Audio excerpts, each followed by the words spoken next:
Pemirsa, selain upaya diplomasi, aksi demonstrasi mendukung Palestina, boikot produk Israel juga menjadi salah satu cara untuk menekan Israel agar menghentikan penjajahan di Palestina. Ya, dan Majelis Ulama Indonesia pun mengeluarkan fatwa untuk boikot produk Israel. Sejumlah warga setuju dengan fatwa tersebut. Namun, harus juga dipikirkan dampak terhadap pekerja dari produk Israel yang berproduksi di Indonesia. Setuju banget ya, karena dengan kita membeli produk-produk Israel, kita secara tidak sengaja itu mendanai mereka gitu loh. Dan kalian juga harus tahu produk-produk apa aja yang harus kita nggak beli dari mereka gitu loh. Kalau saya sih setuju enggak sih, jadi kayak apa ya, kayak kita juga realistis aja, kita masih butuh produk-produk kayak mereka, yang buatan mereka kan. Jadi kita ya bersikap netral aja sih, kayak kita masih kadang-kadang masih pakai kebutuhan sehari-hari dari mereka kan. Jadi ya setuju enggak jadinya, jadi kita netral aja lah ya.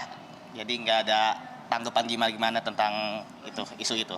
Betul, karena beberapa yang diboikot itu adalah perusahaan cukup besar dan pasti pekerjaannya juga sangat banyak. Itu pun harus ada solusi, tidak hanya memboikot, pasti ada pengurangan karyawan, pengurangan pendapatan dan lainnya, itu juga harus dipikirkan secara lebih. Assalamualaikum warahmatullahi wabarakatuh. Perkenalkan, nama saya Samsul Abdurrahman dengan NPM 2363017. Dalam kesempatan kali ini, saya akan mempresentasikan tugas kuliah dengan mata kuliah Negosiasi Bisnis yang berjudul Konflik Bisnis Akibat Boikot Produk yang Dianggap Mendukung Israel di Indonesia. Latar belakang masalahnya adalah sejak akhir tahun 2023, ketegangan konflik geopolitik antara Israel dan Palestina itu banyak memakan korban jiwa, di antaranya anak-anak dan wanita. Hal ini yang mendorong solidaritas internasional yang kuat di berbagai negara, termasuk aksi sosial nyata di Indonesia. Gelombang boikot. Masyarakat di Indonesia melancarkan aksi boikot produk asing yang dianggap memiliki relasi atau mendukung kebijakan Israel dipopulerkan oleh konten viral di media sosial. Gerakan ini secara cepat mengubah perilaku harian belanja konsumen lokal di Indonesia. Ditambah lagi di Indonesia dengan adanya fatwa MUI sendiri mengeluarkan fatwa haram terkait dengan produk atau barang yang mendukung Israel itu sendiri. Contoh dampak industri yang ada di Indonesia, salah satunya merek global yang terdampak signifikan adalah McDonald's, KFC, Pizza Hut, Coca-Cola, Starbucks, dan Danone Aqua. Lalu mengapa konflik ini terjadi? Akar konflik antara lain krisis kemanusiaan yang mendalam, digajak, memicu simpati moral dan dorongan solidaritas sosial yang kuat dari rakyat Indonesia. Lalu ada kampanye sosial dan etika berbelanja. Di etika berbelanja sendiri terjadi pergeseran perilaku belanja di mana etika dan kesadaran sosial menjadi standar utama sebelum memilih sebuah produk. Analisa sifat konflik ada dua.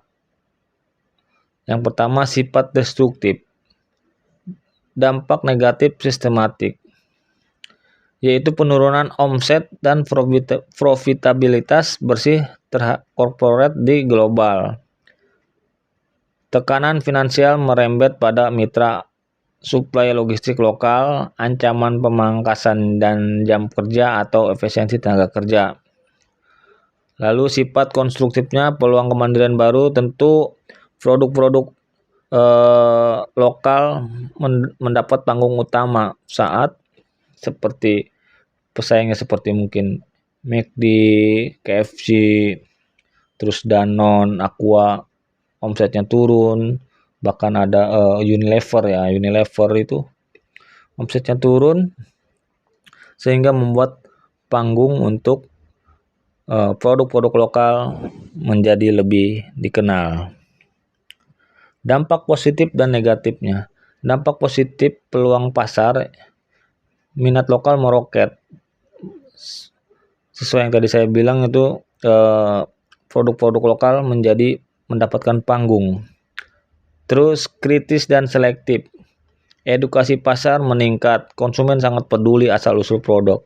Konsumen sendiri sekarang mulai pinter, dia ingin mencari ini atas berasalnya dari mana nih, negara mana gitu. Kebangkitan UMKM, sektor pengusaha mikro memperoleh ruang ekspansi pasar strategi baru. Dampak negatifnya penjualan menyusut,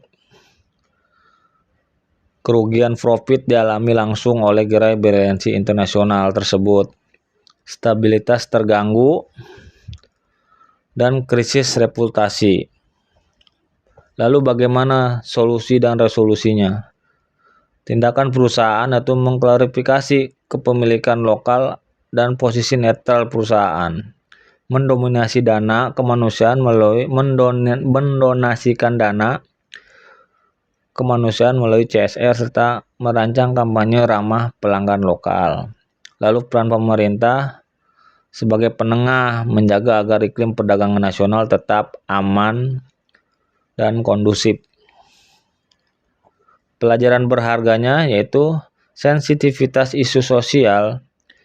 Bisnis modern kini tidak lagi imun dari sentimen geopolitik global dan gejolak nilai kemanusiaan yang beredar di masyarakat luas. Kekuatan reputasi, nilai moral, dan kepedulian sosial merupakan fondasi utama dalam memenangkan, mempertahankan, dan memulihkan simpati pelanggan. Kekuatan konsumen. Kekuatan konsumen sangat memegang kendali atas arus pasar. Pilihan harian mereka mampu mendikte ulang strategi korporat skala besar. Kesimpulan utama dari masalah ini adalah gerakan boikot membuktikan terjalinnya interaksi negosiasi tidak langsung yang nyata antara pasar dan korporasi. Kunci utama penyelesaian krisis ini adalah pada ketajaman empati sosial, komunikasi publik, serta keluasan adaptasi etis perusahaan. Demikian presentasi dari saya, kurang lebihnya saya mohon maaf. Wabillahi taufiq wa hidayah. Wassalamualaikum warahmatullahi wabarakatuh.